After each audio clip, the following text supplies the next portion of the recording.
Hello, everyone, and welcome to the Global Student Success Forum in our session today. We are so glad to have you here with us. My name is Kate Bowers, and I'm a learning strategist at the University of Toronto, supporting students with their academic skill development. And I'm really excited to be here today to moderate today's panel on career planning and experiential programs for high-achieving students.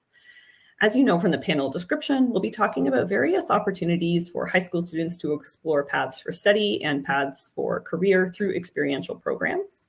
And we have a wonderful lineup of speakers here today that I'd like to introduce you to. So firstly, we have Claire Arnott, Global Summer School Manager at Imperial College London. Hi, everybody. Secondly, we have Nicola Carrozza, Assistant Director, International Programs at the University of Toronto's New College. Hey, everybody. Joining us as well is Varsha Koutsos, who's the Associate Director for International Growth and Digital Enablement at the University of Auckland.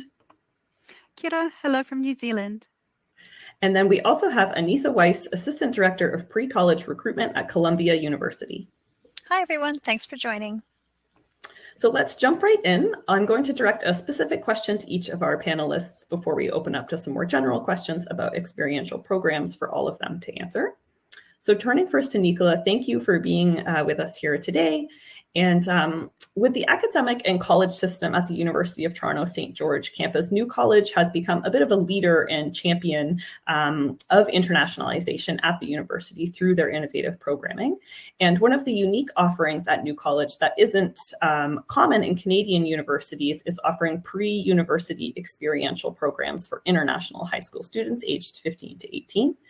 Could you tell our audience a bit more on why your college chose to offer experiential programs for international students at the secondary level and the impact it's had on the university and students? And with your answer, feel free to highlight one or two of the programs that you offer. For sure. Thank you. So at our office at the International Programs, for a long time, we offered English language programs for students. And over time, we started realizing that there was opportunity for students to dabble in courses that would be experiential and connected to possible future careers or possible future avenues of study that they wanted to go into in college or university.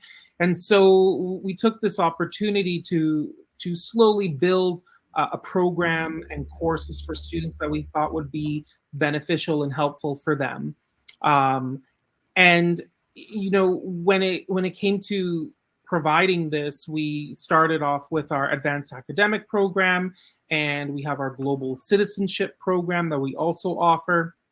And we only run them during the summer months, but it's a great opportunity for students to come from either abroad or even from in Toronto in Canada and be able to study a program that they think they be passionate about and possibly take it further outside of our actual program.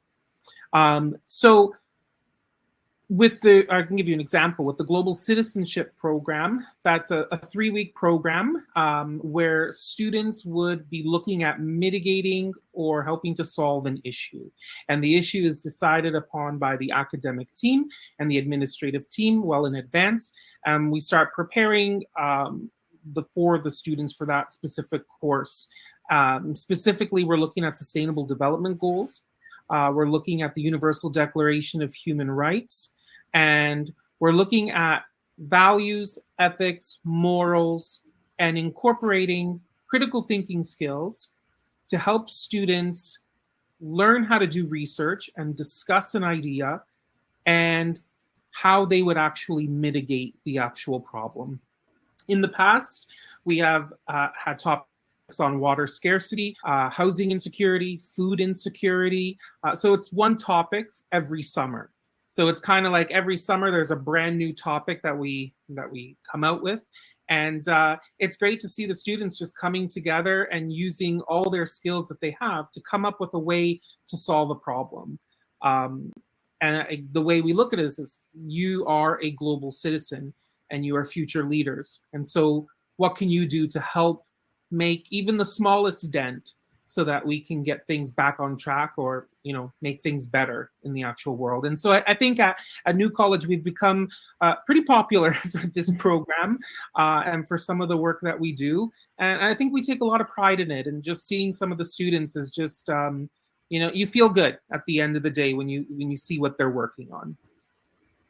Wonderful. Thank you. It sounds like a wonderful opportunity.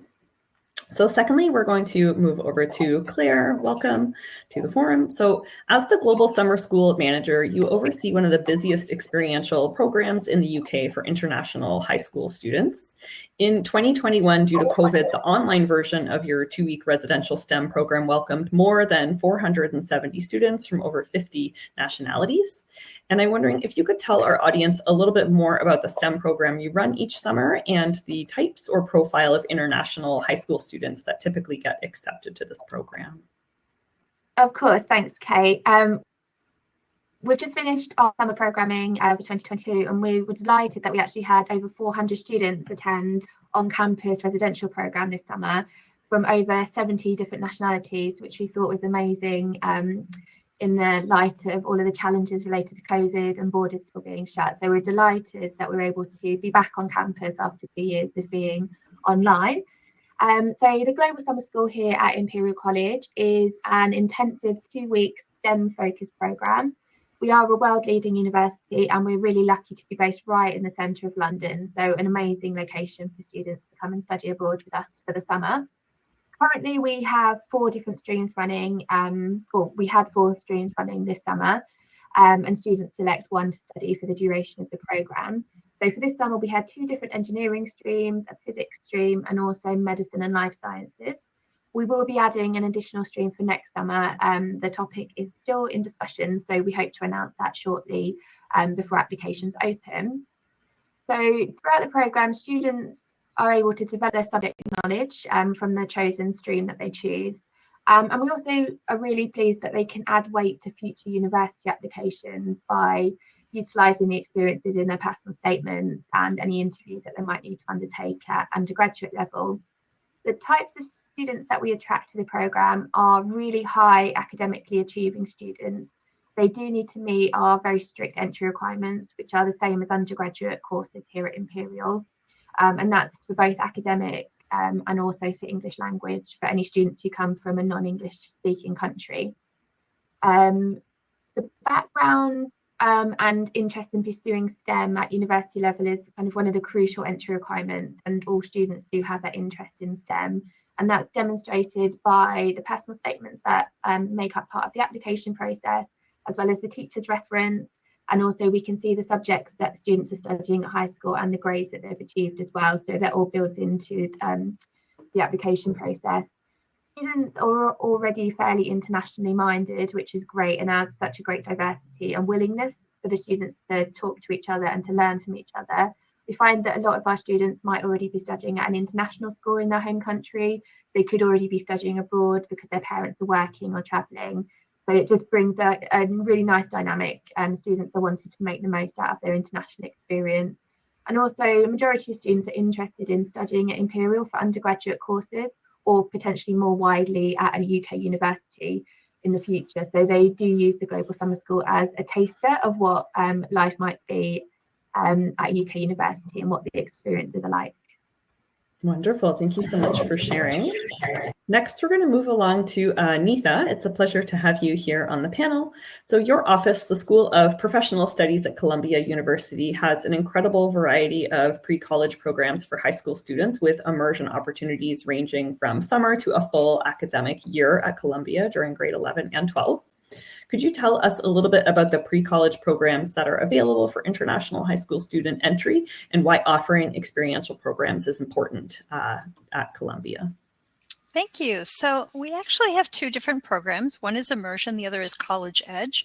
I'm going to talk about Immersion though, because I think that's the one that tends to be the best option for international students.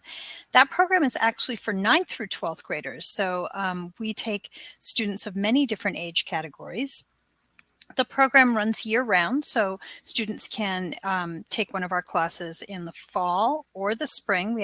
Our spring application is open now, or the summer. The main difference, though, is that in the fall and the spring, our program is strictly online, whereas in the summer, you can do it online. You can do a commuter program. So if, for example, your family is coming to visit New York, you can come and do our program while the family does some sightseeing. Or there's a residential option, which is also great for international students. So all three of our options are great for international students. With the residential option, you would actually come stay on Columbia campus, live in our dorms, experience the New York lifestyle. It's a pretty special experience. But I also love that our online program is very cognizant of our international community. And so we offer classes in the morning, the afternoon, and the evening so that we can take into consideration all of the different time zones around the world, and even within our own country, where there can be 3 hours of difference between New York and California. But back to the program itself, during the school year, we offer about 30 different courses. And in the summer, it actually jumps all the way up to 90. And we offer courses in almost every subject imaginable, from art to artificial intelligence. We have classes on law. We have classes on psychology, neuroscience, which is the beautiful thing about our program, because these are academic classes, but they're the type of classes that are not typically offered in a high school setting, but they're things that students want to study when they get to college. So this gives them an opportunity to try it out and see if this is something that they really want to pursue at a deeper level. I'll give you a perfect example. A lot of our students want to go into law, and you can't take a law class as a high school student. And even a lot of universities don't offer law classes at the undergraduate level. But I can say, because I come from a law background, that, for example, our Supreme Court class covers the exact same cases that I studied when I was a first-year law student in constitutional law. And like that, we have every area imaginable. We have a lot of students who are interested in the medical field. So we teach organic chemistry, molecular biology. For students who are interested in business, Columbia has a really strong presence in the business community. And we teach finance, we teach economics, we teach the stock market. We have architecture classes, and it's just, the list goes on and on and on. And the thing that I love about it is that these classes are not for a grade. I know a lot of people are, again, very academically focused, and they want subjects to be taught for a grade. But the beauty of it not being for a grade is that it takes the pressure off. And so many of our students are very ambitious, and they're already under a lot of pressure. So this allows them to take these enrichment classes and take chances. We have students who have never coded before and might want to try our Python class. So this allows them to step out of their comfort zone without fear that there's going to be some sort of a negative repercussion. They can really just dive in and try something entirely new. And then on top of that, as if the courses weren't enough, we also have a lot of extracurricular options that are also part of the program. And these are great too, because our faculty will teach these little 1-hour lectures in their subject areas. So, you might have a student who is interested in blockchain, but that doesn't mean that they're not also interested in geopolitics. So they can go and listen in on a lecture and see what's going on in some of the other classes. And on top of that, again, we have all these academically minded students, and so we have an entire slate of extracurricular programming just for the college experience, applying to college, writing the college application essays, transitioning to college, how to be successful in college, and the list goes on and on. And so a lot of times people will say, oh, is that just for the in-person program? Well, no, it's for in-person as well as online. We offer all of this for all of our students. So I always say, if all you're doing is taking your course, you're actually missing out on half the program. So it's a really great program. And I read thousands of surveys after the program is over to see what students thought about it, because we're always trying to improve our program. And I can say that a common theme that comes back again and again is how much the students feel like they've matured and the confidence that it's built and instilled in them. And that's the thing that I really love is, for example, I had one student who I actually mentored, and worked with personally, and she told me that prior to the program, she was afraid of taking AP classes, but the program gave her the confidence to then go out and take those higher level classes. You know, we have introverts who go out for leadership positions, and it's because our program is really focused on critical thinking and communicating and interaction between students and the instructors. So I just think that it's a really great growing experience for all of our students to help them get to the next level and be who they want to be. Wonderful. Thank you so much. Yeah, it certainly sounds like a rich experience. So last of our directed questions will turn to Varsha. So thank you so much for joining us from the other side of the world, at least for me from Canada, joining me from the other side of the world. In the heart of COVID-19, when schools and universities around the world halted their international programs or went online, the University of Auckland made the bold choice to create a 6-week residential program for international high school students that may not have been able to leave New Zealand at that time. And I'm wondering if you could give us an understanding of how this program came together and the experience given to international students during that stressful time. And I'm curious also maybe what this kind of looks like now as well for your students. Thanks so much, Kate. Summer Start was conceived as a response to the impact of COVID-19 on secondary school students to provide them with an enhanced summer program that would support their future success and preparedness in a university environment, but also give them a safe space where they could make new friends and also have some fun. We were concerned for international secondary students who may not be able to get home because of the global pandemic, and even if they could get home, they may not be able to get back into New Zealand. So Summer Start is a 6-week program caring for the spiritual, emotional, physical, social, and intellectual dimensions of our students through manaakitanga, which is caring for those around us in a way that we relate to each other with both respect and integrity. Whanaungatanga, which is recognising the importance of kinship and lasting relationships and the success and retention of our students.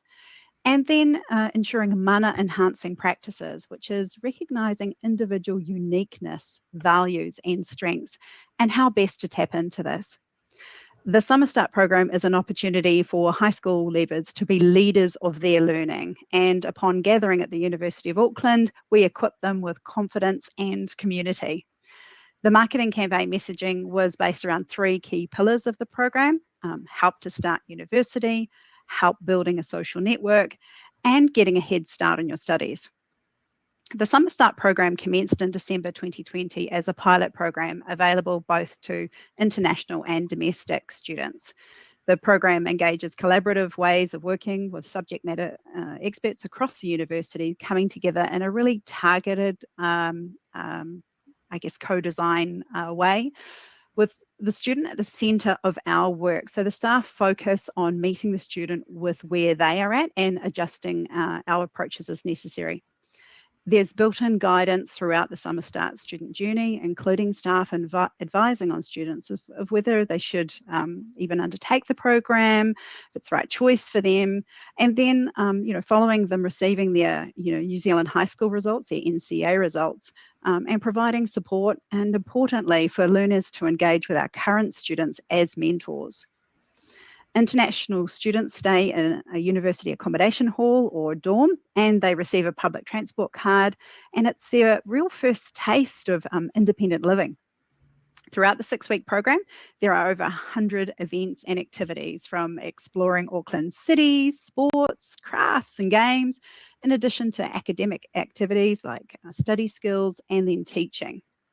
Summer Start leaders host 56 events, with a further 50 events hosted by various university services and divisions. Standout events for students in the Summer Start over the Summer Start program include the Summer Start Challenge, which is teams competing across 9 activities, Uni 101, which is really demystifying university from a student perspective, weekly sports sessions, and then the What's Next seminar following them receiving their high school results. The Summer Start program concludes with a celebration for students, including food trucks and entertainment. 12% of Summer Start participants to date have been international students, And a survey of the first cohort found that 80% of the students surveyed felt a sense of belonging or community, and 90% felt really ready to begin their university degree following the Summer Start program. As a result of the successful pilot, Summer Start received funding for a further 2 years of delivery. And so we're now in our 3rd year with the next Summer Start program coming up. And it's so popular that we've had previous participants involved in Summer Start reaching out to say, hey, can we be involved? And I guess finally, what I'd say is that 87% of students who participated in our Summer Start program have enrolled in semester 1 study at the University of Auckland. With regards to your question very quickly, Kate, about the evolution, I think there's just this constant adaptation and learning. And so putting in, I guess, extra support and reference to make sure that we make this very student-centric in the sense of where there's a parents working group now involved as the evolution of the program, and just making sure that we've got early identifiers of any support that the student may need by, how are they engaging in different levels, the activities they're participating in. They have full access to our student learning system, Canvas, and how's that going for them. So we try and make sure that it's an always on of seeing, how they're engaging in this program, what support can we do, and seeing what we can do better next time. Thank you. Wonderful. Thank you so much for sharing. So from here, we'll move into the second half of our panel, where we'll sort of move along to questions that are open for anyone to weigh in on. And so my first question is, how do university experiential programs at the high school level benefit international students in supporting a successful transition to university? And so for this one, I'm going to turn to you, Claire, if you'd like to share your thoughts. Brilliant, thank you. I think we've all touched upon this kind of briefly in our introductory question. I think the majority of experiential programs, summer programs from my experience, often contain, what we call masterclasses or workshops, which really help to prepare students for their further study or career, whether it's in that subject area, in that country, or in that specific university that they might come to return to. So, for example, the Global Summer School here at Imperial College, we include a series of masterclasses throughout the programme, which are mandatory for students to attend, which they're not too happy about to start with, but at the end it gets some of the best feedback, which is amazing. So these sessions include subjects such as what do UK admissions teams look for in applications, how to write a good personal statement. We also have a session on careers in STEM, specifically focused for the UK. And these sessions are delivered by our international recruitment teams and our careers teams. And students not only listen to the masterclasses, some are fairly interactive, especially the personal statement one. They also have the opportunity to then ask questions to the people presenting, and also gain contacts for the future if they do have any questions about the application process when it comes to that time, or they just want some reassurance that their personal statement is what they need to do. So I think that's one of the really interesting things which do really help benefit the international students, have that successful transition. They already seem to be kind of a step ahead in the process of students who haven't carried out this type of program and got the behind the scenes information and some tips and tricks from the people who know the information the best. Wonderful. Thank you so much. Varsha, I'm wondering if you'd like to add in on this one as well. Yeah, absolutely. And I agree. There's a lot of common threads and themes across everything we're saying.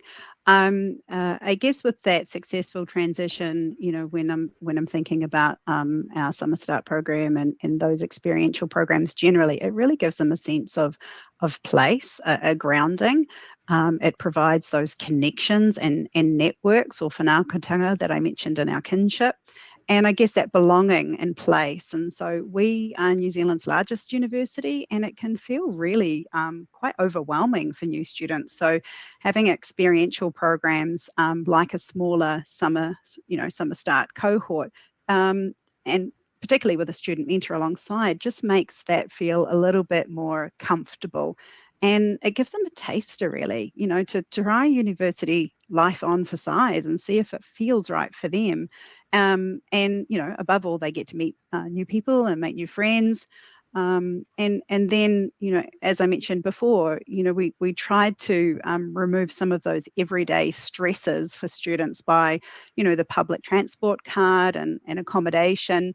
And also the program enabled them to be part of a multicultural community.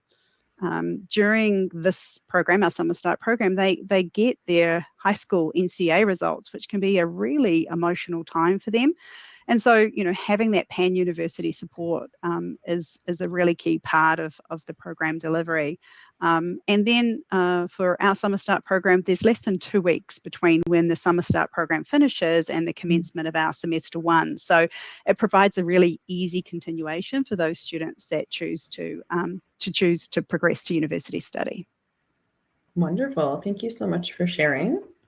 So my second question that I'd like to put out to the group is around, supporting students in developing their personalized learning path is a big area of focus in the Rosedale Global High School community. And I'm wondering how you see experiential programs playing a role in helping students to develop their personalized learning path. And so for this one, I'm going to pass it first to Anitha. Thank you. So I touched on this a little bit when I was discussing our pre-college programs. What's so great about these types of programs is that, when you're in a typical high school setting, you are forced to take certain subjects. Everyone has to take history, everyone has to take a certain amount of math, and not everyone is interested in those subjects. Whereas in these programs, these are students who choose to be there. They choose to be in this specific area.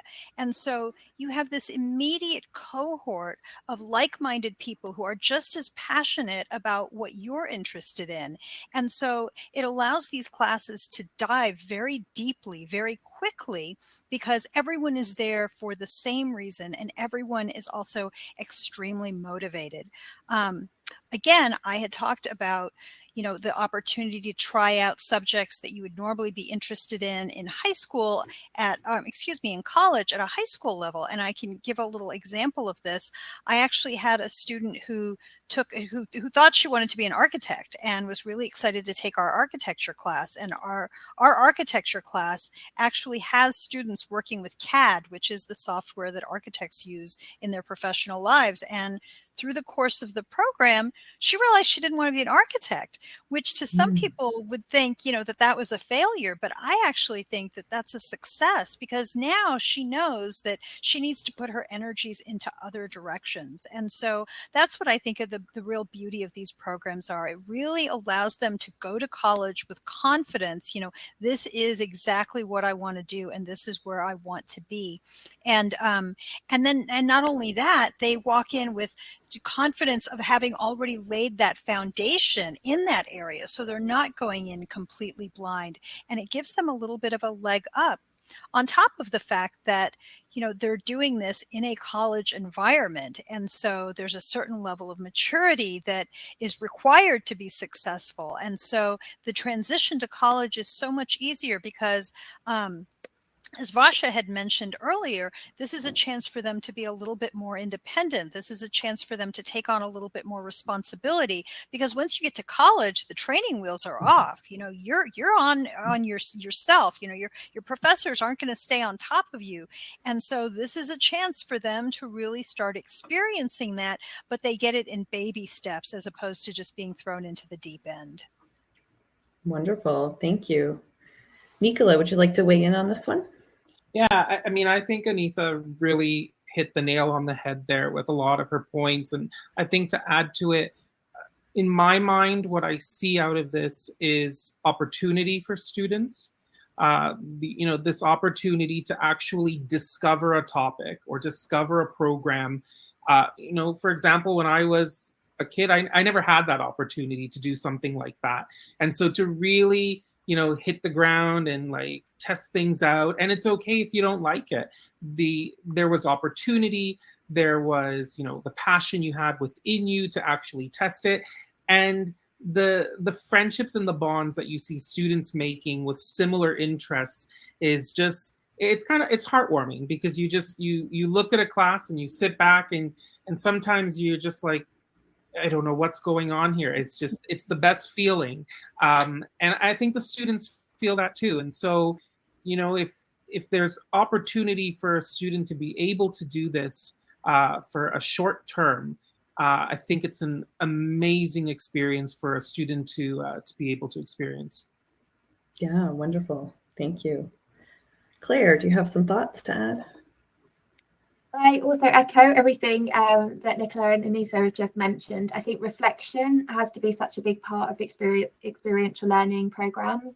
And part of that reflection, as both said, is, do I actually enjoy doing this? Is this something that I want to take forward? And similar to Anita, we've had students this summer who were dead set on one particular area of engineering, and they came out of a session and said, actually, no, this is the area that I now want to focus on. Our medicine and life sciences stream has a really varied cohort because it attracts students who want to do any part of medicine and life sciences. So it could be that they want to be a doctor, they might want to do lab work, they might want to do more theoretical research. And students often go in with kind of set, this is what I want to do. But our big experiential learning part of that stream is a visit to a local London hospital where they have a day of clinical skills learning, practical skills with a clinician. A student who was dead set on working in research decided, no, actually, I really want to push myself and I want to apply for medicine at undergraduate level. So I think the reflection is a key part. I think getting to meet industry experts and current students, often in a slightly more relaxed setting, away from lectures, where it's more of a practical setting, really allows those conversations to take place about what is it really like studying this? What can I actually do when I complete my studies? We have student mentors, as other people have mentioned, and the student mentors accompany the students across the whole academic programme and also the social programme, but academically. And where possible, we try and match up the mentors to be studying that actual subject area. So they've studied this already in their first year of university. They know what it's actually like. They've done this session before when they were in their first year. So they're kind of success stories in a way for the students who are taking part in the summer school to see this is what can happen if you take part in the programme and if you study, and then this, you know, these are real people that have studied the course, they've taken part, and now they're moving on to the next stage in life.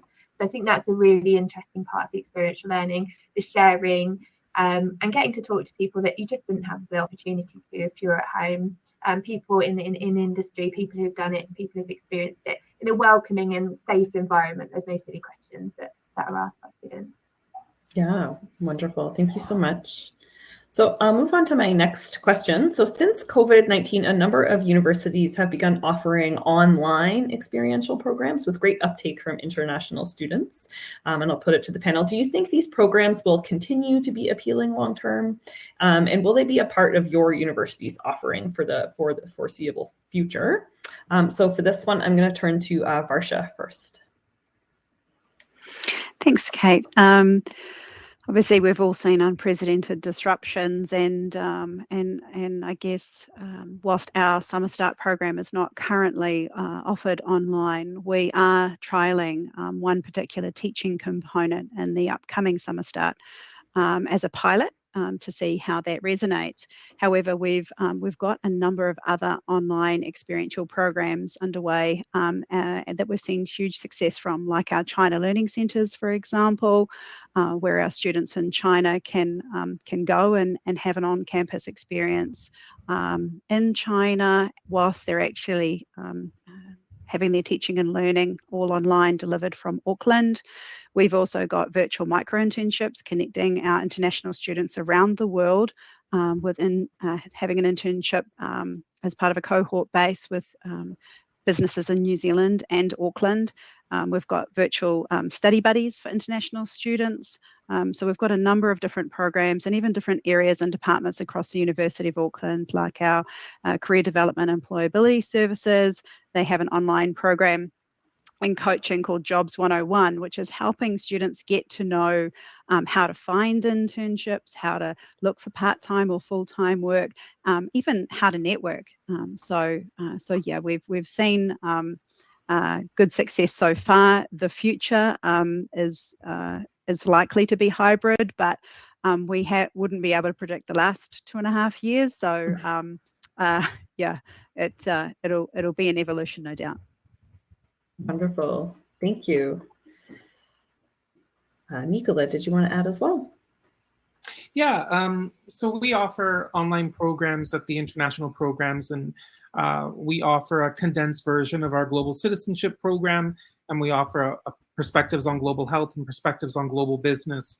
And for us, it was an option for many students with, for example, visa setbacks that couldn't get to Canada to study in person. So online was an opportunity for them to be able to study. And it was a way for us to reach out to these students, still provide the programming that we do, just in an online format. And from at least from the students, they still get to feel like they're part of a community. So they're still meeting students from around the world.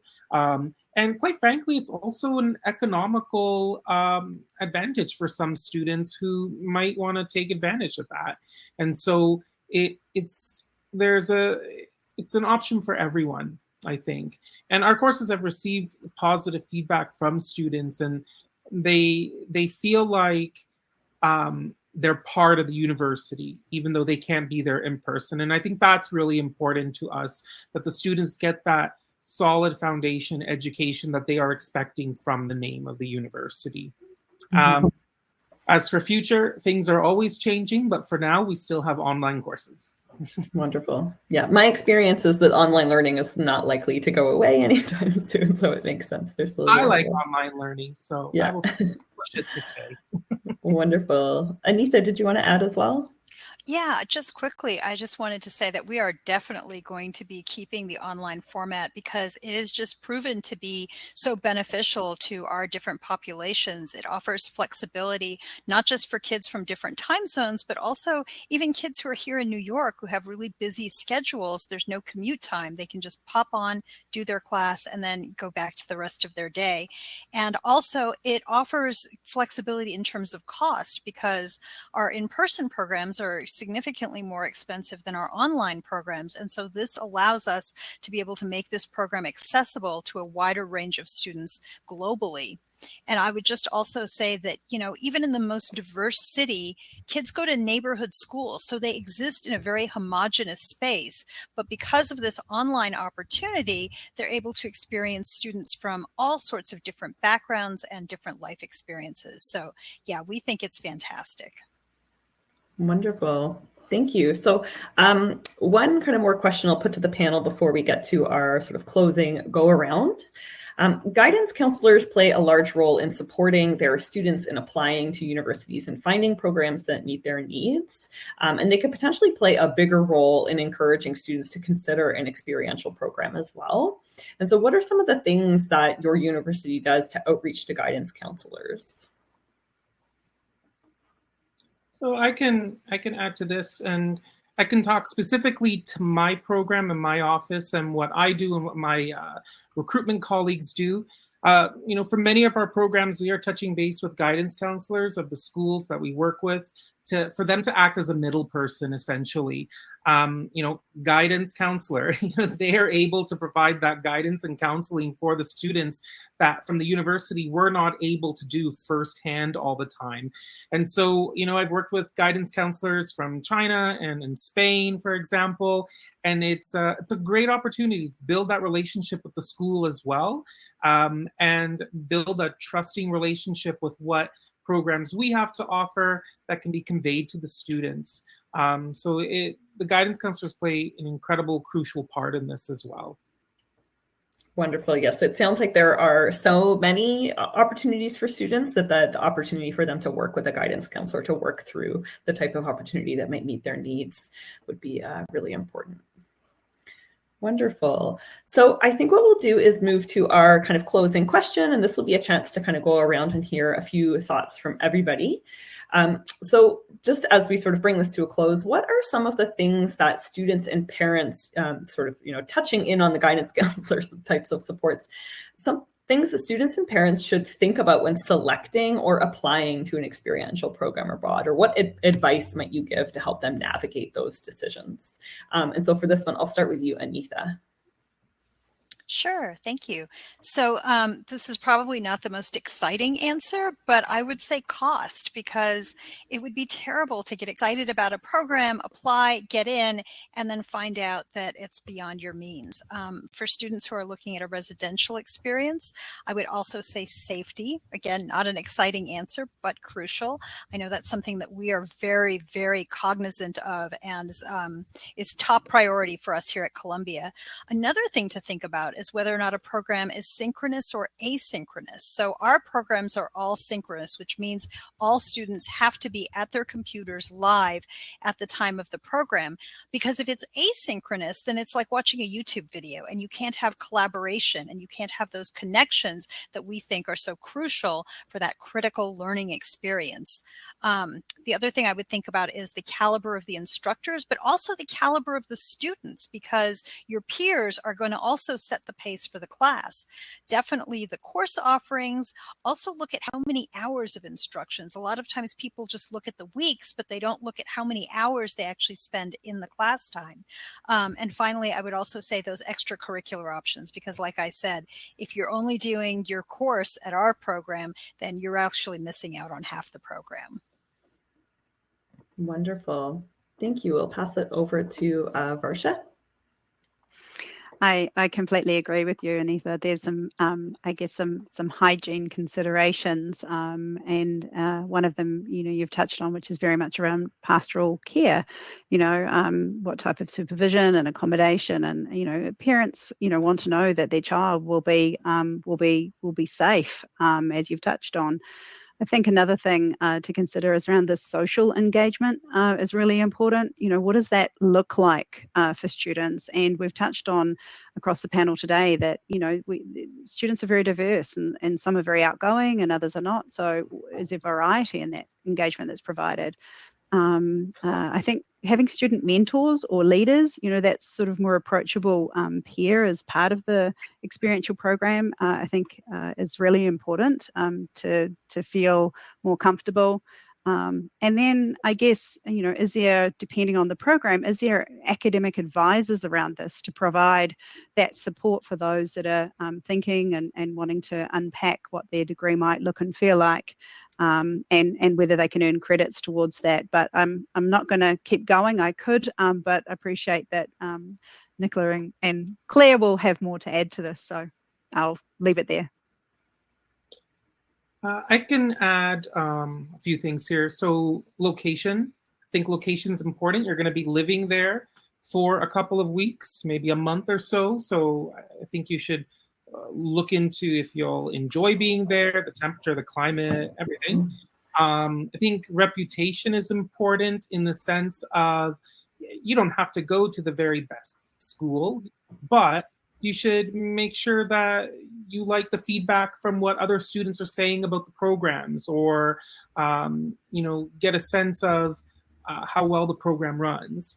I think co-curriculars is also very important. So, at least for us, when classes end, there are still extracurriculars that students are involved in. And so at least in our program, it doesn't start and end in the classroom. There's a lot more social and emotional activities that are going on with students and our faculty and our staff. So that's pretty important to know too, that when you're done studying, what fun is there to do, to have. So I think that's really important. Wonderful. So many useful tips, and I was ticking them off my list as we were going around the group. So I agree totally with what everybody else has said. I think I've just got a few things left that I can also mention.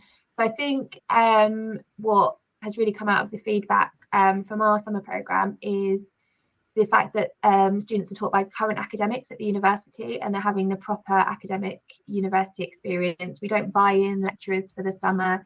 They are who you would be taught by in your undergraduate program. So I think that's kind of crucial and really important if you do want that full university experience to learn what it's actually like to study at a university. That's important to you, the research, who the teachers would be, and are they full-time teaching staff.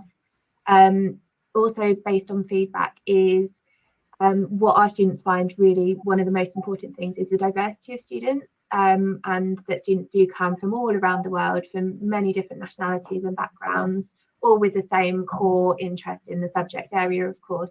So I think also research that as well, if that's something that you're interested in, to ensure that you're not going to a programme, unless that's of course what you want, which is all students from the same country or from the same area or from the same school, to research what is it that you're most interested in.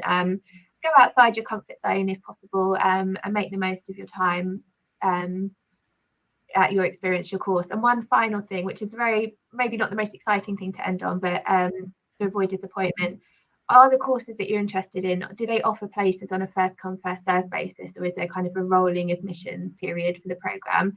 Just saying this based on experience from this summer, we open applications in January typically, and we do encourage applications to be submitted as soon as possible, because we do offer places on a first come first served basis. And when the places are gone, the places are gone. It's very unusual that any open up. We did have a few this year due to COVID, but it's highly unusual. And we had so many disappointed students and parents emailing us and calling us, asking to be put on waiting lists, and it just isn't possible. There just isn't spaces. There is a lot of competition for the places. So I just researched out when is the closing date. They might close 6 months down the line, but if the places are full, then there's not going to be the opportunity. So I think that's key, because it's horrible disappointing students, but you just can't squeeze extra people on for all sorts of reasons. Yes, I think that's the end of my list. That's wonderful, Claire. I think that's a great sort of insider tip to kind of get in sort of as early as you can, and not wait till that last deadline. Yeah, just given that the competition, these as someone who works currently in a university supporting students with their academic development, and previously I worked as a career educator supporting students with career development, I can really see how all of these programs would really set students up for success, and support them through that transition, not just into university, but also through with their career learning, and consideration for what they might do beyond university as well. So with that, we are reaching the end of the time for our panel today. I really appreciate all the wisdom and insights and sort of balanced perspectives that everybody has provided on these types of programs, and just want to thank you all so much for your time and for sharing all of this information with us today.